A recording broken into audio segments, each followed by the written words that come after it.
और चलिए आगे बढ़ेंगे और अब बात करेंगे राजधानी भोपाल की। दरअसल पूर्व विधायक आरडी प्रजापति का विवादित बयान सामने आया है। प्रजापति का कथावाचकों पर तीखा हमला देखने को मिला, जहां जूतों की माला पहनाने की टिप्पणी यहां पर कर दी गई है।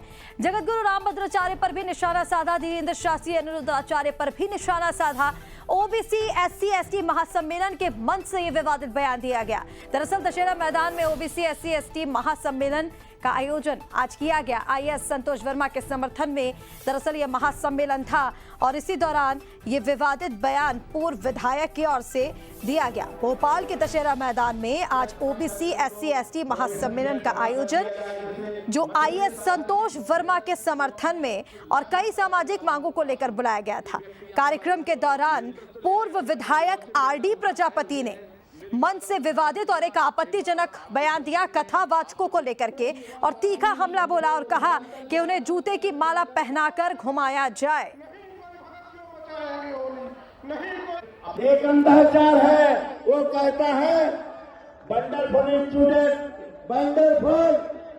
Instrument for enjoy. अब अंधरा, तुम भी अपनी एंजॉय वाली माँ से पैदा हुए का? कितने लोगों ने एंजॉय किया है? कभी तुम्हारी आंखी खराब हो गई अंधरा।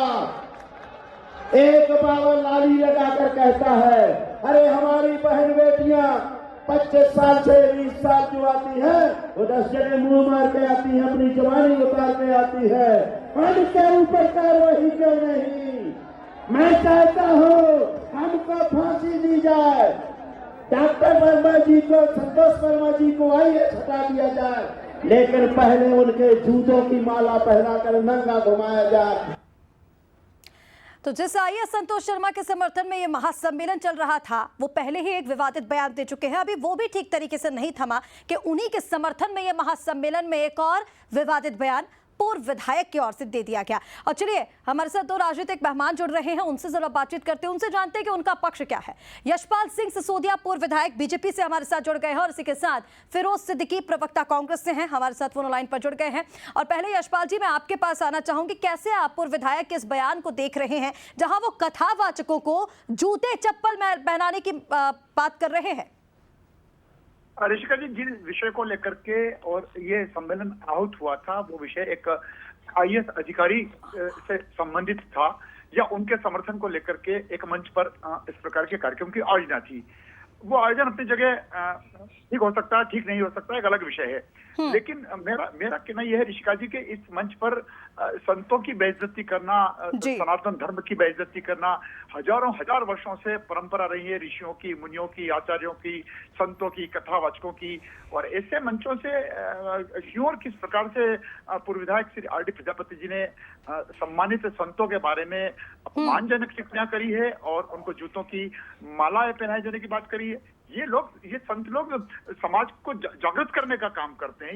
ये संत लोग समाज में एकता और सांप्रदायिक सद्भाव को बनाने का भी काम करते हैं और हमारे जो सनातन और हमारे हजारों वर्ष पुरानी जो हमारी परंपराएं हैं उनका निर्वहन करवाने के लिए मार्गदर्शन देते हैं। पीठ का अपना एक महत्व होता है और इस पीठ पर बैठ करके ये कथावाचक हजारों लाखों भक्तों को लाभान्वित करते हैं। जिन संतों के कारण से लाखों भक्त उनके दीवाने हैं, उनके कायल हैं और उनको मान और सम्मान देते हैं, ऐसे संतों के खिलाफ मैं समझता हूं कि इस प्रकार का बयान उचित नहीं होना चाहिए। बिल्कुल, और बेहद आपत्तिजनक ये बयान है। यशपाल जी, हमारे साथ फिरोज सिद्दीकी भी लगातार बने हुए हैं। फिरोज जी, आप किस तरह से इस बयान को देखते हैं? जो संत ज्ञान का संदेश पूरे समाज में फैलाते हैं, उन्हीं को लेकर के इस तरह का बेहुदा बयान? देखिए, ये असंसदीय भाषा तो का उपयोग किया जाना तो उचित नहीं है। आरडी प्रजापति जी 2-3 बार मेरे ख्याल में विधायक रहे हैं, पूर्व विधायक हैं, तो एक जिम्मेदार व्यक्ति हैं, उनको इस तरीके के बयान नहीं देना चाहिए। और यदि उनको आलोचना ही करनी है तो आलोचना भी सधे हुए शब्दों में की जा सकती है। कोई भी मानव जो है वो भगवान विष्णु का चौथा अवतार नहीं हो सकता कि उसके खिलाफ आप कोई उनकी आलोचना नहीं हो सकती। आलोचना सबकी हो सकती है, लेकिन इससे भी ज्यादा खतरनाक बात यह है कि मध्य प्रदेश में जिस तरीके से एक वर्ग संघर्ष की स्थिति बन गई है कि आरक्षित वर्सेस अनारक्षित वर्ग, एक तरफ अनिल मिश्रा हैं वो पूरी तरीके से बाबा साहब अम्बेडकर के खिलाफ बोल रहे हैं और भारतीय जनता पार्टी की सरकार मूकदर्शक बनी हुई है। दूसरी तरफ SC ST OBC मोर्चा खुल के आ गया है सामने। इससे मध्य प्रदेश की जो स्थिति है वो बड़ी विस्फोटक हो गई है और इससे हमारे मध्य प्रदेश का विकास अवरुद्ध हो सकता है, हमारी लोकतांत्रिक व्यवस्था जो है वो छिन्न भिन्न हो सकती है। इसलिए मुख्यमंत्री जी से और सरकार से हम मांग करते हैं कि इन मामलों में आप संजीदगी बरतिए और इन सब जो वर्ग संघर्ष की स्थितियां बन रही है इन पर तुरंत अंकुश लगाया जाना जरूरी है। मध्य प्रदेश हमेशा शांति का टापू रहा है, हमारे यहाँ के लोग प्रेम भाव के और भाईचारे के साथ रहना पसंद करते हैं। ठीक है फिरोज जी, लेकिन आरक्षण को लेकर आप बातचीत करें, आरक्षण को लेकर ही है महासम्मेलन, लेकिन उसी महासम्मेलन में जब इस तरह की विवादित टिप्पणियां हो जाती हैं तो कहीं ना कहीं मुद्दा डाइवर्ट हो जाता है। आप दोनों का हमारे साथ जुड़ने के लिए बहुत शुक्रिया।